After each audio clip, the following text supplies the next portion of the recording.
Hello भाई, good morning. इस video में हम आपको इलेक्ट्रिक फ्लक्स के बारे में बताएंगे। इलेक्ट्रिक फ्लक्स बड़ा ही सिंपल सा टॉपिक है, लेकिन जानना बहुत ज़रूरी है अगर आप गॉस लॉ को बहुत अच्छे से बारीकी से समझना चाहते हैं तो। इलेक्ट्रिक फ्लक्स बताने से पहले थोड़ी सी बात, 1 मिनट 2 मिनट की बात हम एरिया के बारे में करना चाहते हैं। एरिया जानते हैं, इसे area of circle pi r square, area of square a square, area of rectangle length into breadth. तो अभी तक जब भी इस लेक्चर से पहले, इस क्लास 12th क्लास से पहले आप जब भी एरिया वेक्टर को पढ़ते होंगे, एरिया को पढ़ते होंगे, उस सिंपल आपको लगता होगा कि स्केलर है। एरिया एक स्केलर क्वांटिटी है जिसके पास सिर्फ मैग्नीट्यूड है। लेकिन आज से आपका पर्सपेक्टिव बदलेगा, क्योंकि एरिया स्केलर नहीं है, एरिया वेक्टर क्वांटिटी है। और कोई भी क्वांटिटी अगर वेक्टर क्वांटिटी होता है तो उसके पास मैग्नीट्यूड भी होगा और उसके पास क्या होगा, डायरेक्शन भी होगा। उसके पास मैग्नीट्यूड भी होगा और उसके पास क्या होगा, डायरेक्शन भी होगा। तो आज से हम लोग एरिया को एज अ वेक्टर ट्रीट करेंगे। तो भाई अगर वेक्टर ट्रीट करेंगे तो सर मैग्नीट्यूड होता है, तो मैग्नीट्यूड तो सर हमको पहले से ही पता है, सर्कल का एरिया पाई आर स्क्वायर है, स्क्वायर का एरिया स्क्वायर का एरिया साइड का स्क्वायर है, स्फेयर का एरिया 4 पाई आर स्क्वायर है, हेमिस्फेयर का एरिया 2 पाई आर स्क्वायर है। ये तो हमें पहले से पता है। तो डायरेक्शन कैसे पता चलेगा? तो याद रखना, एरिया को तो सबसे पहले तुम वेक्टर क्वांटिटी मानोगे, और अगर वेक्टर है तो डायरेक्शन कैसे निकलेगा? तो एरिया का डायरेक्शन निकालने के लिए हर सरफेसेस को हम 2 तरह से क्लासिफाई कर देते हैं, ठीक है ना। सरफेस को 2 तरह से क्लासिफाई कर देते हैं, एक को बोलते हैं ओपन सरफेस और एक को बोलते हैं क्लोज सरफेस। तो ठीक सर, आप आज से एरिया को क्या मानेंगे? सर हम लोग एरिया को अब से मानेंगे वेक्टर क्वांटिटी। कोई दिक्कत वाली बात नहीं है, लेकिन सर वेक्टर तो मान लिया, तो वेक्टर के पास सर मैग्नीट्यूड भी होता है। तो हमने तो सर पहले से, बहुत पहले से पता है कि मैग्नीट्यूड कैसे निकलता है।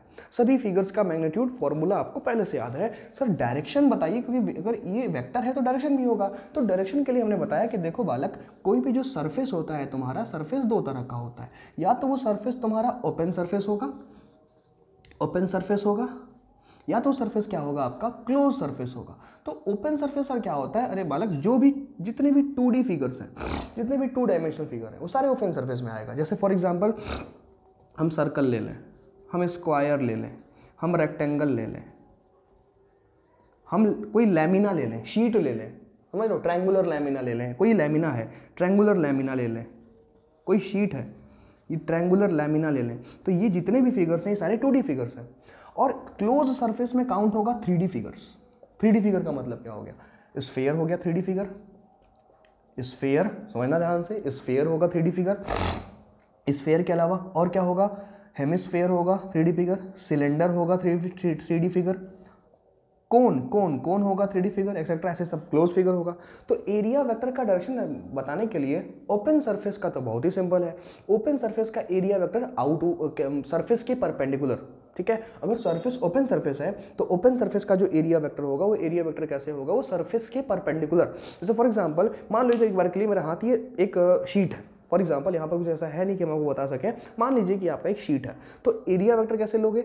एरिया वेक्टर सरफेस के परपेंडिकुलर। अगर हम तुम्हारा ऐसे रखें तो यार समझो, तुम्हें फ्रंट व्यू ये दिख रहा होगा, तो अगर ये पार्ट है तो एरिया वेक्टर तो सरफेस के परपेंडिकुलर, तो ये भी हो सकता है ना, और सरफेस के परपेंडिकुलर ये भी हो सकता है। नहीं समझे? ये देखो, सरफेस के परपेंडिकुलर ये भी हो सकता है, ठीक सर।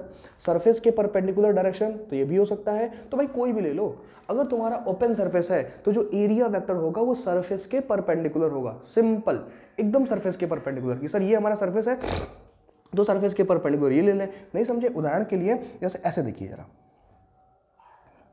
एक सेकंड बना ले थोड़ा।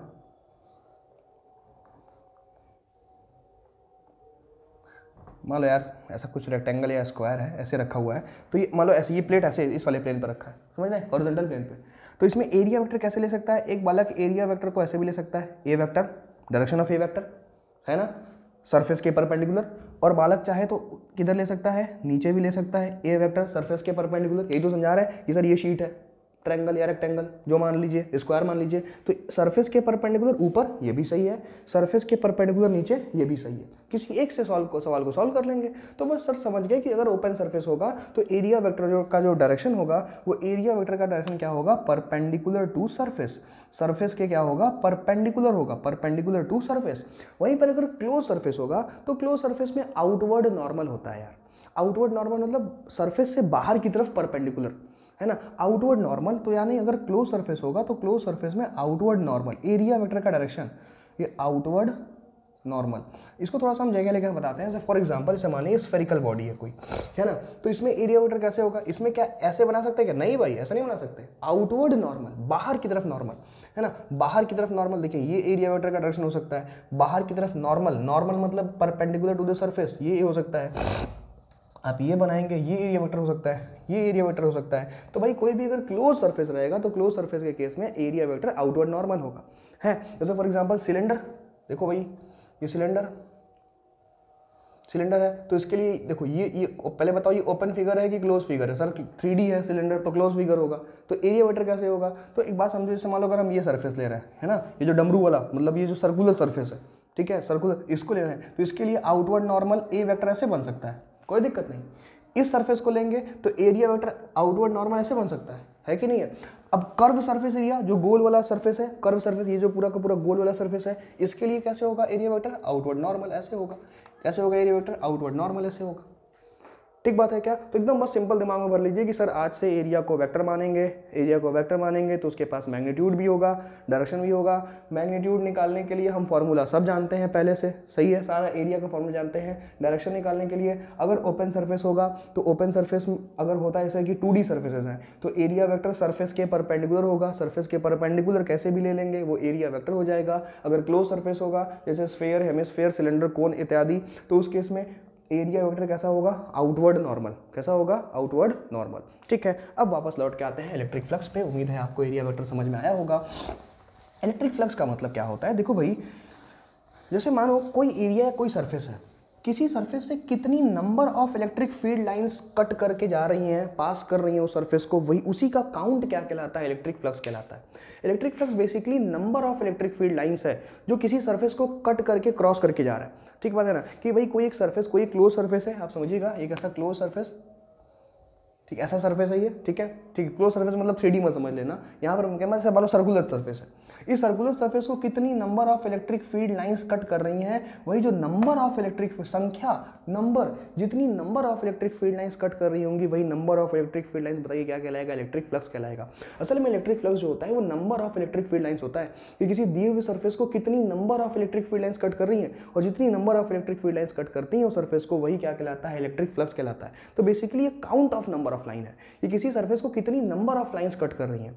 ठीक बात है ना। लेकिन आपको ऐसा नहीं लगता है कि कुछ झोल है क्या, कुछ गड़बड़ है क्या, नंबर ऑफ लाइन से क्या मतलब है। ये नंबर ऑफ लाइन तो समझाने का एक तरीका है भाई, चीज़ों को आसान करने का एक तरीका है कि भाई ये बता दो कि कितनी नंबर ऑफ लाइंस कट कर रही हैं। असल में क्या है इसके पीछे कि हर इलेक्ट्रिक फील्ड लाइन अपने अंदर क्या स्टोर करके रखता है, इलेक्ट्रिक एनर्जी को। इलेक्ट्रिक फील्ड लाइंस अपने अंदर क्या स्टोर करके रखता है, इलेक्ट्रिक एनर्जी को। तो किसी भी दिए हुए सरफेस से कितनी इलेक्ट्रिक एनर्जी क्रॉस कर रही है, अगर उसका अंदाजा, उसका कैलकुलेशन करना है तब इलेक्ट्रिक फ्लक्स की जरूरत पड़ती है। समझ रहे हो ना। तो असल में ये नंबर तो सिर्फ समझाने के लिए, सिंप्लिसिटी के लिए। असल में ये क्या, किस चीज़ का काउंट है, ये काउंट होता है इलेक्ट्रिक फील्ड एनर्जी का, कि किसी भी दिए हुए सरफेस से कितनी इलेक्ट्रिक फील्ड की एनर्जी क्रॉस कर गई। आपके मन में हमेशा ये बात होना चाहिए था, आप किसी को मत बताइएगा बट आपके मन में ये बात हमेशा होनी चाहिए कि भाई किसी भी दिए हुए सरफेस से कितनी इलेक्ट्रिक फील्ड एनर्जी क्रॉस कर रही है ना। लाइन क्या ना भाई, नंबर ऑफ लाइन जान के हम क्या करेंगे, नंबर ऑफ लाइन से क्या पता चल रहा है, क्या जानना चाहते थे हम जानना चाहते थे कि इस सरफेस से कितना इलेक्ट्रिक एनर्जी क्रॉस किया। तो कैसे निकालें, तो भाई ऐसा कर लो कि लाइनों को जोड़ लो कि भाई से फॉर एग्जांपल 4 लाइन क्रॉस कर रही हैं, तो वो जो नंबर ऑफ लाइंस होंगी उस नंबर ऑफ लाइन से अंदाजा लग जाएगा कि कितनी इलेक्ट्रिक एनर्जी क्रॉस कर रही है। तो इलेक्ट्रिक फ्लक्स का जो मूल मतलब, जो बेसिक मतलब होता है, जो आपको समझना है कि किसी भी दिए हुए सरफेस से कितना इलेक्ट्रिक एनर्जी क्रॉस कर रहा है, वो क्या कहलाएगा, इलेक्ट्रिक फ्लक्स कहलाएगा। लेकिन उसको सिंपल बना दिया गया, ठीक है, उसको सिंपल बना दिया गया कि भाई कोई दिया हुआ सरफेस है, उस दिए हुए सरफेस से कितनी number of electric field lines cross करेंगी, उन्हीं number of electric field lines को आप जोड़ लो, वही क्या कहलाएगा, इलेक्ट्रिक फ्लक्स कहलाएगा। लेकिन नंबर से पता अंदाजा किसका लगाना है, इलेक्ट्रिक फील्ड एनर्जी का लगाना है, इलेक्ट्रिक एनर्जी का अंदाजा लगाना है। ठीक बात है क्या। तो एकदम सिंपल तरीके से हम आपको बताते हैं कि सर इलेक्ट्रिक फ्लक्स जो है count of number of lines, है ना, कि सर काउंट है, जोड़ है, count of number of line, कितनी नंबर ऑफ लाइन किसी सरफेस से पास कर रही हैं, वही जो count of number of line होगा वो क्या कहलाएगा, आपका इलेक्ट्रिक फ्लक्स कहलाएगा। क्योंकि एक काउंट है, नंबर है, तो यार ये कैसा क्वांटिटी होगा, वेक्टर क्वांटिटी होगा कि स्केलर क्वांटिटी होगा। सर क्योंकि नंबर है, काउंट है, तो स्केलर क्वांटिटी होगा। पॉजिटिव भी हो सकता है, यार नेगेटिव भी हो सकता है, और ये जीरो भी हो सकता है। इलेक्ट्रिक फ्लक्स को फाई से रिप्रेजेंट करते हैं, ओ बना के पेट फाड़ दीजिए इसका ऐसे, है ना, फाई से रिप्रेजेंट करते हैं। और जो फाई होता है, इस फाई का फॉर्मूला जो आएगा वो कितना होता है, integral E dot D A. समझ रहे हो, फाई जो इलेक्ट्रिक फ्लक्स है, इलेक्ट्रिक फ्लक्स को फाई से रिप्रेजेंट करते हैं और फाई का फॉर्मूला कितना होता है, ई डॉट डी ए। ठीक बात है क्या, ठीक। तो बस count of number of lines, कितनी नंबर ऑफ ऐसे लिख लो, electric field lines, count of number of electric field line, कितनी number of electric field line cross कर गई, वो इलेक्ट्रिक फ्लक्स है, स्केलर क्वांटिटी है, पॉजिटिव नेगेटिव जीरो कुछ भी हो सकता है, फाई से रिप्रेजेंट करेंगे इसको। और फॉर्मूला क्या होगा, integral E dot D A. E electric field है और डी ए क्या है, area, not area, area vector. D A, यहाँ पर डी ए क्या होगा, यहाँ पर जो डी ए होगा आपका, डी ए आपका एरिया वेक्टर। इसमें चीज समझो, मानो if electric field is constant, अगर इलेक्ट्रिक फील्ड आपका क्या हो जाए, कांस्टेंट, तो अगर इलेक्ट्रिक फील्ड कांस्टेंट होगा ना तो इंटीग्रेट करने की जरूरत नहीं पड़ेगी। इंटीग्रेट करते क्यों हैं, करते हो बार बार इंटीग्रेशन यूज़ करते हो, उसका मतलब तो जानते हो क्या, इंटीग्रेट क्यों करते हैं। इंटीग्रेट इसलिए करते हैं कि जब कभी भी किसी चीज़ को इनफाइनाइट पार्ट में तोड़कर आपको जोड़ना है तब इंटीग्रेशन का मतलब लिया जाता है ना। किसी चीज़ को इनफाइनाइट पार्ट में तोड़कर जोड़ने का जो तरीका होता है वो इंटीग्रेशन होता है। ये बात अगर समझ में नहीं आए तो आप ऐसे समझिए कि असल में इंटीग्रेशन क्या करता है, बहुत छोटे छोटे चीज़ों को जोड़ने के लिए यूज़ में आता है। ठीक है, तो अगर इलेक्ट्रिक फील्ड कांस्टेंट, भाई फॉर एग्जांपल हर जगह इलेक्ट्रिक फील्ड अलग अलग है, यहाँ कुछ और, यहाँ कुछ और, यहाँ कुछ और, यहाँ कुछ और, तो अगर इलेक्ट्रिक फील्ड अलग अलग होगा तो हमें इंटीग्रेशन की जरूरत पड़ेगी कि भाई यहाँ पर इलेक्ट्रिक फील्ड कुछ और है तो उसके हिसाब से फ्लक्स आएगा, यहाँ पर उसके हिसाब से फ्लक्स आएगा, यहाँ पर उसके हिसाब से फ्लक्स आएगा, तो इंटीग्रेट कर लो। अगर इलेक्ट्रिक फील्ड कांस्टेंट है, तो उस कंडीशन में इंटीग्रेशन की जरूरत नहीं है। फ्लक्स का फॉर्मूला कितना हो जाएगा, ई डॉट डी ए। कैसे पता चलेगा सर इलेक्ट्रिक फील्ड कांस्टेंट होगा, तो मैक्सिमम बार तो लिख देगा, वहाँ पर वो लोग लिख देंगे इलेक्ट्रिक फील्ड कांस्टेंट है। अदरवाइज नहीं होगा तो तुम्हें हमने कितनी बार बताया है कि पैरेलल इक्विडिस्टेंट लाइन जो होता है वो, अगर इलेक्ट्रिक फील्ड की लाइनें पैरेलल और इक्विडिस्टेंट है तो जो पैरेलल इक्विडिस्टेंट लाइन होगा वो यूनिफॉर्म इलेक्ट्रिक फील्ड को रिप्रेजेंट करेगा। सही बात है, ठीक बात है। अगर ये ठीक बात है तो जरा एक चीज़ समझ लेते हैं, कुछ एक दो चीज़ समझ लेते हैं। जैसे फॉर एग्जांपल कॉन्सेप्चुअल क्लैरिटी के लिए जरा आप हमें ये चीज़ समझाएं। जैसे फॉर एग्जांपल ऐसे माने कि एक सर्कल है, ओह वेट, जैसे माने ये एक ऐसा सर्कल है और ये इलेक्ट्रिक फील्ड की लाइनें कट कर रही हैं इसको, मान लो ये सेंटर है, ऐसे कट कर रही हैं, तो उस कंडीशन में फॉर एग्जांपल ये 45 डिग्री का एंगल है और ऐसे इलेक्ट्रिक फील्ड की लाइनें इसको कट कर रही हैं। ये तो समझ में सभी लोगों को, ऐसे रेडियस आर मान लीजिए, इसका रेडियस कितना है, आर है। अब आप कहेंगे सर ये एक सर्कल है, अभी सर्कल से लाइनें काट रही हैं तो जितनी नंबर ऑफ लाइन्स इसको कट करेंगी उसी का काउंट इलेक्ट्रिक फ्लक्स कहलाएगा। तो यहाँ पर अगर इलेक्ट्रिक फ्लक्स तुम कैलकुलेट करोगे तो फाई इक्वल टू क्या लिखोगे बताओ, ई डॉट डी ए लिखोगे। अब कहोगे सर आपने इंटीग्रेशन क्यों नहीं किया, हम वही बात बताएंगे कि भाई इंटीग्रेशन क्यों करना, यहाँ पर इंटीग्रेशन क्यों करना, बिकॉज इलेक्ट्रिक फील्ड क्या है, कांस्टेंट। लेकिन कुछ भी करने से पहले जरा एक चीज़ ध्यान लगाइए, एक चीज़ सोचिए कि सर यहाँ पर क्या हो रहा है, यहाँ पर क्या हो रहा है, करके देख लेते हैं, पहले करके देख लेते हैं कि sir E dot D A किया। अब जरा बताओ ई में और डी ए में कितने डिग्री का एंगल बन रहा है, इलेक्ट्रिक फील्ड में, ये इलेक्ट्रिक फील्ड है और एरिया वेक्टर में कितने डिग्री का एंगल बन रहा है। तो तुमको अभी हमने बताया कि एरिया वेक्टर कैसे होता है भैया, सरफेस के परपेंडिकुलर होता है। एरिया वेक्टर कैसा होगा, सरफेस के परपेंडिकुलर। तो जरा देखो ये तुम्हारा सर्कल है, ठीक है, ये कैसा सरफेस है, ओपन सरफेस की क्लोज सरफेस, ये तो ओपन सरफेस है, 2D है, सर्कल है। ओपन सरफेस के लिए सरफेस के परपेंडिकुलर होगा एरिया वेक्टर। तो सरफेस के अगर परपेंडिकुलर लेंगे तो क्या एरिया वेक्टर ऐसे ले सकते हैं बाहर, इस सर्कल के सरफेस के परपेंडिकुलर बाहर की तरफ, है ना। तो सर्कल के सरफेस के परपेंडिकुलर बाहर की तरफ एरिया वेक्टर हो गया। और देखो ये ब्लू वाले मार्कर से हम किसको रिप्रेजेंट कर रहे हैं, इलेक्ट्रिक फील्ड लाइन को। बताओ दोनों में कितना एंगल बन गया, 90 डिग्री।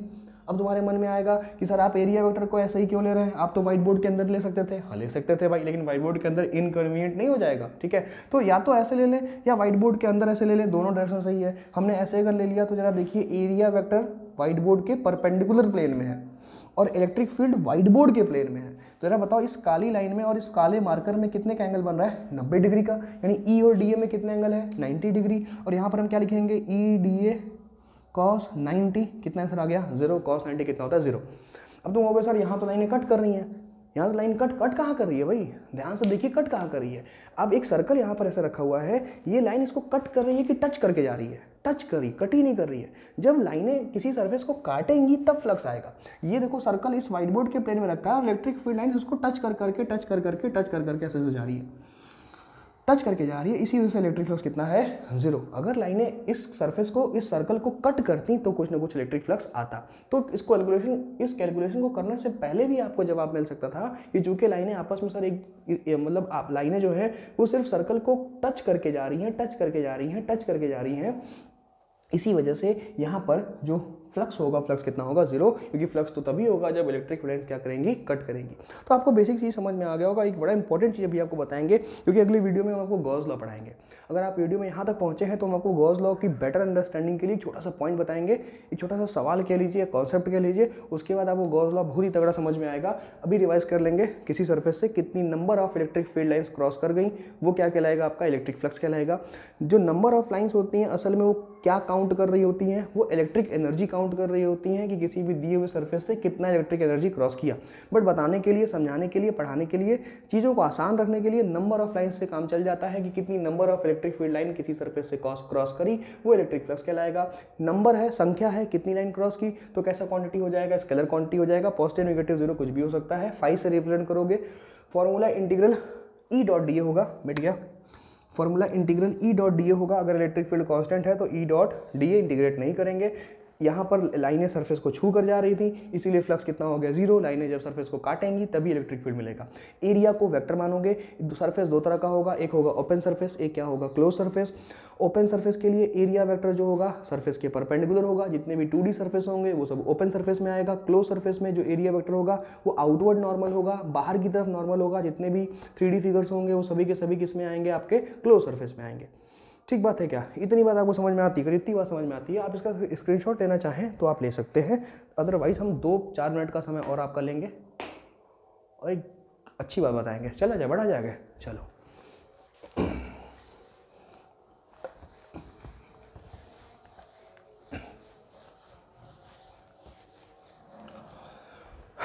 यार मान लेते हैं कि क्यू चार्ज है, ठीक है ना, क्यू चार्ज है, वो क्यू चार्ज रखा हुआ है और उस क्यू चार्ज की वजह से आर डिस्टेंस के स्फीयर पर कितना फ्लक्स होगा, वो फ्लक्स एक बार कैलकुलेट करते हैं। क्या कह रहा है कि यहाँ पर एक क्यू चार्ज रखा है, ठीक, और ये एक स्फीयर है, ये एक स्फीयर है, और क्यू चार्ज मान लो सेंटर पर रखा है, क्यू चार्ज मान लो सेंटर पर रखा है। तो इस क्यू चार्ज की वजह से, इस क्यू चार्ज की वजह से इसके सरफेस पर कितना फ्लक्स होगा, इस स्फीयर के सरफेस पर कितना फ्लक्स होगा, यानी कि फाइंड, ऐसे लिख देते हैं, फाइंड टोटल फ्लक्स,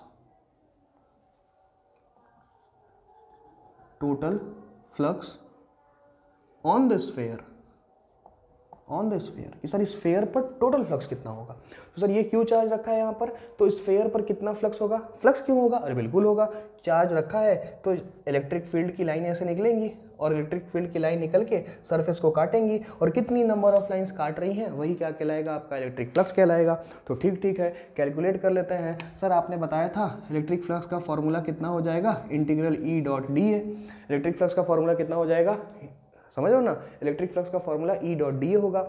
भैया बताओ ये ओपन सरफेस है, ये क्लोज सरफेस है, ये तो क्लोज सरफेस है सर। और अगर क्लोज सरफेस होगा तो उस केस में हम लोग एरिया वेक्टर कैसे लेते हैं, अभी बताया, आउटवर्ड नॉर्मल, बाहर की तरफ नॉर्मल। तो एरिया वेक्टर ले लीजिए आउटवर्ड नॉर्मल, देखो ऐसे, ये एरिया वेक्टर हो गया। आउटवर्ड नॉर्मल चाहे यहाँ ले लो, कोई बालक चाहे तो यहाँ ले ले, कोई चाहे तो यहाँ ले ले, हर बार कैसा होगा एरिया वेक्टर, आउटवर्ड नॉर्मल, बाहर की तरफ नॉर्मल, और सरफेस से कितना डिग्री बनाएगा, 90 डिग्री, चाहे तो यहाँ ले ले, ठीक। और ये सब क्या है बताइएगा, इलेक्ट्रिक फील्ड है। इलेक्ट्रिक फील्ड पॉजिटिव चार्ज से दूर, नेगेटिव चार्ज की तरफ, ये पॉजिटिव चार्ज है, इलेक्ट्रिक फील्ड पॉजिटिव चार्ज से दूर जा रहा है, पॉजिटिव चार्ज से दूर जा रहा है। ये देखो, अब जरा सोच के बताओ कि ये जो इलेक्ट्रिक फील्ड है, इलेक्ट्रिक फील्ड और डीए में कितने का एंगल बन रहा है, 0 डिग्री का। ई में और डीए में कितने का एंगल बन गया, 0 डिग्री का। Integral E D A cos 0 कितना होगा, 1। अच्छा एक बात बताओ, ये क्यू चार्ज है, क्यू चार्ज से आर डिस्टेंस की दूरी यहाँ पर भी है, ये देखो ये सेंटर पर रखा है, मान लेते हैं सेंटर पॉइंट है। अब जरा बताओ यहाँ पर कितना इलेक्ट्रिक फील्ड होगा, के Q by are square. Q charge से आर डिस्टेंस की दूरी पर कितना इलेक्ट्रिक फील्ड होगा, के क्यू बाई आर स्क्वायर। यहाँ पर भी कितना होगा, के क्यू बाई आर स्क्वायर। हर जगह सरफेस पर हर जगह इलेक्ट्रिक फील्ड कितना होगा, के Q by are square, because हर दूरी कितना है, आर है, ठीक है। तो सरफेस पर हर जगह इलेक्ट्रिक फील्ड सेम है, तो इलेक्ट्रिक फील्ड को इंटीग्रेट क्यों कर रहे हैं, इलेक्ट्रिक फील्ड को बाहर कर लें और इंटीग्रल डीए लिख दें। यहाँ पर क्या लिख दें हम लोग, इंटीग्रल डीए। इंटीग्रल डीए मतलब टोटल एरिया, इंटीग्रेट करने का मतलब क्या है कि छोटा छोटा छोटा छोटा छोटा छोटा सभी पार्ट को लेके जोड़ दीजिए आप, तो वही इंटीग्रेशन है। तो इंटीग्रल डी ए पूरे के पूरे स्फेयर का एरिया कितना होता है बताएं, 4πr²। जो पूरा स्फेयर होगा उसका एरिया कितना होगा, 4πr²। तो इंटीग्रल डी ए मतलब total area, summation of all the area, सभी एरिया का समेशन। तो इलेक्ट्रिक फील्ड जरा बताओ, इस पॉइंट पर इलेक्ट्रिक फील्ड का फॉर्मूला अभी बताया हमने, KQ/r²।